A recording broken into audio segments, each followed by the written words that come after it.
আসসালামু আলাইকুম মাননীয় প্রধানমন্ত্রী। দেখেন, আমার স্বামী এইরকম অসুস্থ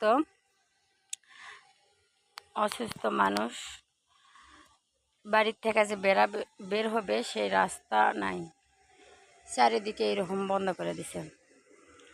আমার স্বামী এদিক দিয়ে চারিদিকে আল ছিল, মোটা করে আল দেওয়া ছিল, সেগুলা মানুষেরা হিংসা করে আসা আল টাল কাটা, এরকম 1 হাত 1.5 হাত আল ছিল, সেগুলা কাটা এরকম চিকন করে দিছে।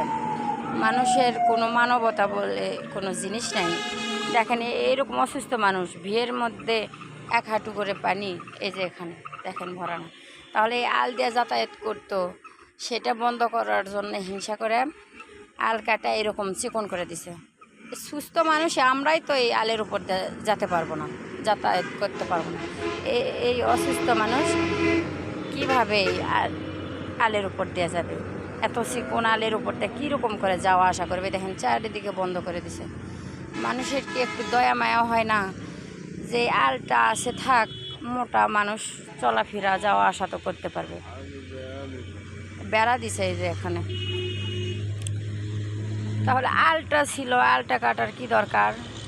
আল তো শুধু সাইড দিয়ে 1 কোদাল করে স্বাভাবিক করে কাটে, ওরা গোটা লাই কাটা তুলে এরকম চিকন করে দিছেন।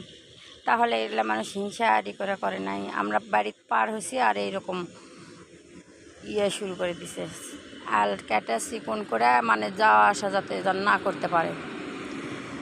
আল ছিল 1.5 হাত, সে আলটা কাটা এরকম করছে যাতে ওরা বাইর থেকে বের হবার না পারে। স্যার, এইরকম আমরা বাড়ির থেকে যদি না বের হতে পারে আমার স্বামী, তাহলে খাওয়া দাওয়া তো ব্যবস্থা করতে পারবো না, খাওয়া দাওয়া বন্ধ। এই পানির মধ্যে দিয়ে, এই যে এখানে এগুলো কাটা নিন করছে, পানির মধ্যে দিয়ে কেমনে যাওয়া আসা করবে? আলটা ছিল চারিদিকে, যাওয়া আসা করতো, তাদের কি ক্ষতি হতো? মানুষের ভালো মানুষ দেখতে পারে না। আল দিয়ে গেলে তো কোনো ক্ষতি হলো না। হয়নি, আল কাটার কি দরকার? তাহলে মানুষ এগুলা আড়ি করে হিংসা করে করছে। আমি চাই তাদের বিচার হোক। আর আমাদের রাস্তাটা, আপনাদের কাছে অনুরোধ, আমাদের রাস্তাটা যেন অতি তাড়াতাড়ি করে দেওয়া হয়। কারণ কয়েকদিন পরে এগুলা জমি, ধান লাগাবে জমি, তখন তো আরও মুশকিল যাওয়া আসা করা, আমার বের হওয়া একদম বন্ধ হয়ে যাবে। সেজন্য বলতেছি, মাননীয় প্রধানমন্ত্রী, আপনার কাছে অতি অনুরোধ, আপনি তাড়াতাড়ি রাস্তাটার ব্যবস্থা করে দেন।